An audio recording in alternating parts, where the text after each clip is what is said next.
நாம் தமிழர் நாமெல்லாம் தமிழர்.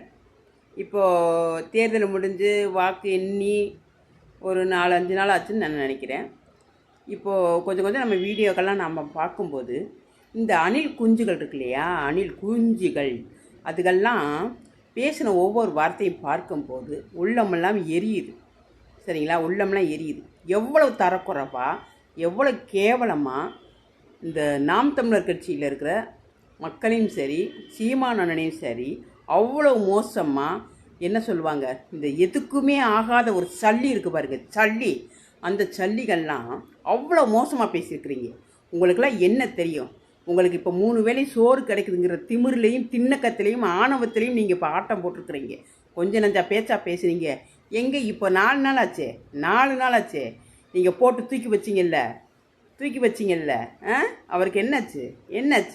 அழிஞ்சிட்ருக்காரு. எப்படி முதலமைச்சர் ஆக முடியாமல் அழிஞ்சிட்ருக்காரு. ஏன் தெரியுமா? நீதின்னு ஒன்று இருக்குது, தர்மம்னு ஒன்று இருக்குது, சத்தியம்னு ஒன்று இருக்குது. அதனால தான் இப்போல்லாம் அழிஞ்சிட்டு கிடக்குறீங்க. நீங்கள் சொகுசா தூக்கி உட்கார வச்சிங்க. ஆனால் அதை காலம் ஏற்றுக்காது. சரிங்களா? உண்மையாக இருக்கிற ஒருவரை காலில் போட்டு மிதித்து அவமானமான பேச்சு பேசி, அவ்வளோ கேவலமான பேச்சு பேசி நீங்கள் காலில் போட்டு மிதிப்பீங்க. ஒன்றுமே இல்லாத சொகுசு வாரியை தூக்கி நீங்கள் மேலே தூக்கி வைப்பீங்க. இதுக்கு காலம் உடந்தையாக இருக்குமா? ஒருபோதும் இருக்காது. எல்லாம் சொல்லுவாங்க, மக்கள் நினச்சா மக்கள் சக்தி எதையும் மாற்ற முடியணும்.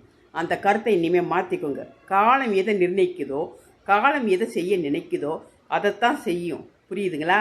ஏற்றி விட்ட ஏற்காடு இப்போ என்ன நினச்சதுக்கு ஓடிட்டுருக்குது. 4 நாள் ஆச்சு.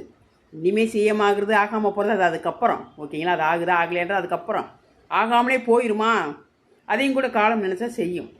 உட்காரவே வைக்க முடியாமல் நினச்சா காலம் நினச்சா செஞ்சிடும். ஓகேங்களா? உங்கள் கையில் உங்கள் இதிலலாம் எதுலேயும் கிடையாது. அதை புரிஞ்சுக்கோங்க. மக்களாக இருக்கிறவங்க புரிஞ்சுக்கோங்க. சும்மா தலைக்கணம் பிடிச்சி ஆடாதீங்க. உனக்கு பிடிச்சிச்சின்னா அவனை ஏற்றி விட்டுட்டு போ. அதுக்காக ஒரு நல்ல மனுஷனை கீழே போட்டு மிதிக்காத. சரியா? நீ அவ்வளோ கேவலமாக மிதிக்க நீ ஒரு நல்ல தூய மனுஷனை நீ மிதிக்க நீ என்ன ஆட்டம் போட்டாலும் உனக்கு அது சிக்காது. எழுதி வச்சுக்கோ. 5 நாள் ஆச்சு, இன்னும் வர முடியல. இந்த 5 நாளே என்னை பொறுத்த வரைக்கும் வெற்றி நான் சொல்லுவேன். நாம் தமிழருக்கு கிடைச்ச வெற்றி 5 நாளில் நாம் தமிழருக்கு கிடைச்ச வெற்றி. இது மட்டும் அல்ல, இன்னும் நிறையா இருக்குது.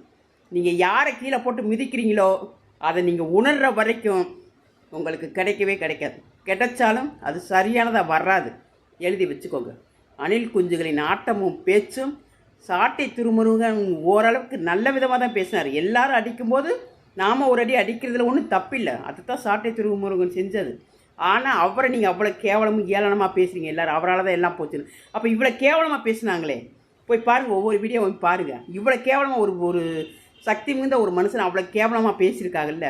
இதுக்கெல்லாம் நீங்கள் என்ன பதில் சொல்கிறீங்க? என்னமோ சொல்லுவாங்களே, இது மனம் போயிட்டு அதை ஒழுங்காக கூட கழுவ தெரியாது. அதுக்கெல்லாம் என்னென்ன கேள்வி பேசியிருக்குது தெரியுமா? வீடியோ போய் பாருங்கள். பார்த்தா உள்ளம்னா எரியுது. எவ்வளோ ஒரு நல்ல மனுஷன், ஒரு தூய மனுஷன், மக்களுக்காக வேர்வை சிந்தி அவரோட ஒவ்வொரு வேர்வையிலையும் ரத்தம் வெளியேற மாதிரி ஏறி அவ்வளோ கஷ்டப்பட்ட ஒரு மனுஷனை அவ்வளோ கேவலமாக தரக்குறைவாக பேசிட்டு ஜோக்காக வந்தவரை மேலே தூக்கி வச்சுப்புட்டு நீங்கள் ஆடின ஆட்டத்துக்கு காலம் உங்களுக்கு பதில் சொல்லும். நீங்கள் முடிஞ்ச ஒரு பொம்பளைலாம் பேசியிருக்கா, காதை கொண்டு கேட்க முடியலங்க. கேட்க முடியல. ரத்த நாடிலாம் துடிக்குது. எப்படிம்மா ஒரு உண்மையான ஒரு மனுஷனை இவ்வளோ தப்பாக பேசுகிறீங்க? உங்கள் நாக்கில் என்னத்தம்மா வச்சு தடவுறதுன்னு கேட்கணும் போல தோணுதுங்க.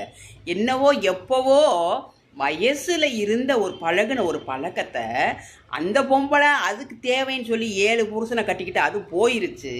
இந்த மனுஷன் மக்களுக்காக போராடி ஏதோ ஒரு இதில் கல்யாணத்தை முடிக்க வேண்டிய சூழ்நிலை வந்து கல்யாணம் முடிச்சு 2 பிள்ளைங்கள் படுற வரைக்கும் யாரு கூட அந்த பொம்பளை என்ன பண்ணிக்கிட்டு இருந்தான்னு தெரியல. அப்போ எவன் கூட இது பண்ணிக்கிட்டு இருந்தான்னு தெரியல. அப்போல்லாம் விட்டுட்டா. அப்போல்லாம் வந்து சீமான் என்கிறவர் தெரியல.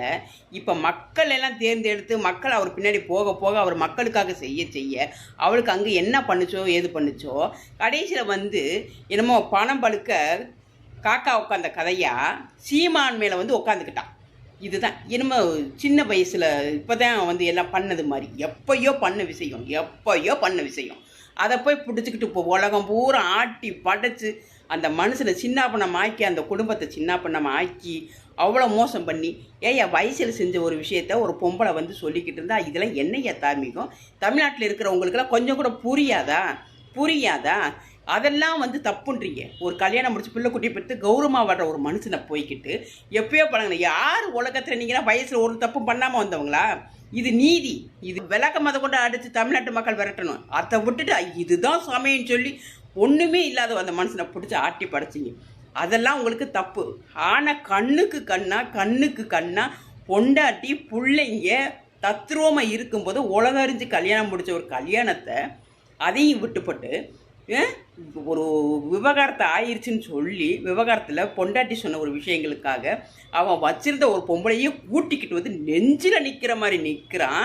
பப்பாட்டி கூட போஸ் கொடுக்குறான்.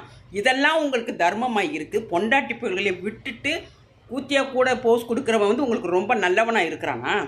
கண்ணால் பார்க்குற ஒரு விஷயத்தையே நீங்கள் இவ்வளோ கேவலப்படுத்துறீங்கல்ல. உங்களுக்கு என்ன அப்போ நீங்கள் வச்சா ஒரு சட்டம், பிறர் வச்சா ஒரு சட்டமா? கொஞ்சமாக சிந்திச்சு செயல்படுங்க. இனிமே உங்கள் ஆட்டம் இங்கே பழிக்காது. அணில் குஞ்சுகளா, உங்கள் ஆட்டம் பழிக்காது. மக்களை ஏமாற்றி எதையோ தப்பானதை சரியானதை தப்பாகவும் சொல்லி எதையோ பண்ணி பண்ணிட்டீங்க. ஆனால் இனிமேல் தூக்கி வச்சு நடத்துவீங்க பாருங்கள். அப்போ இருக்குது காலம் உங்களை ஏற்றுக்காது. ஒன்றுமே தெரியாத ஒருத்தன் ஒரு ஸ்கூலில் படும் ஜீரோவாக இருக்கிற முட்டாள் திடீர்னு இதை பூரா பார்த்து 100 மார்க் வாங்கிட்டு வந்துட்டேன்னு சொல்லி சொன்னால் எந்த ஆசிரியர் நம்ப மாட்டாங்க. அவனுக்கு உடனே தூக்கி பாஸ் மார்க்கு கொடுக்க மாட்டாங்க. ஏன்னா டீச்சருங்க கெட்டிக்காரவங்களா இருப்பாங்க. டீச்சராக இருக்கிறவங்க கெட்டிக்காரவங்களா இருப்பாங்க. அவங்க வந்து யோசிப்பாங்க, எப்பறம் இவ்வளோ ஒரு முட்டாளை கொண்டாந்து படிக்க வைக்க ஒரு டாக்டருக்கு நீ சொல்லி கொடுத்து எழுதி வச்சு மார்க் வாங்கி அனுப்பி விட்டுனா அவன் போய் பார்க்குற மக்களுக்கு எப்படி சரியாக பார்ப்பான்? ட்ரீட்மெண்ட் எப்படி பார்ப்பான்? ட்ரீட்மெண்ட்டே தெரியாமல் எப்படி நீ டாக்டர் ஆகி உள்ளே அனுப்புவ? அதை பரிசித்து பார்க்குறவன் பார்ப்பான்ல. அது மாதிரி தான் இப்போ நடந்துட்டு இருக்குது. நீ எல்லாம் ஓட்டை போட்டு கொண்டு போய் நிப்பாட்டலாம். ஆனால் பரிசீலனை பண்ணி பார்ப்பாங்கல்ல. கொஞ்சமாக தமிழ்நாட்டுக்கு ஒத்து வருமானு பார்ப்பான்ல. அரசியல் என்ன உனக்கு சும்மாவா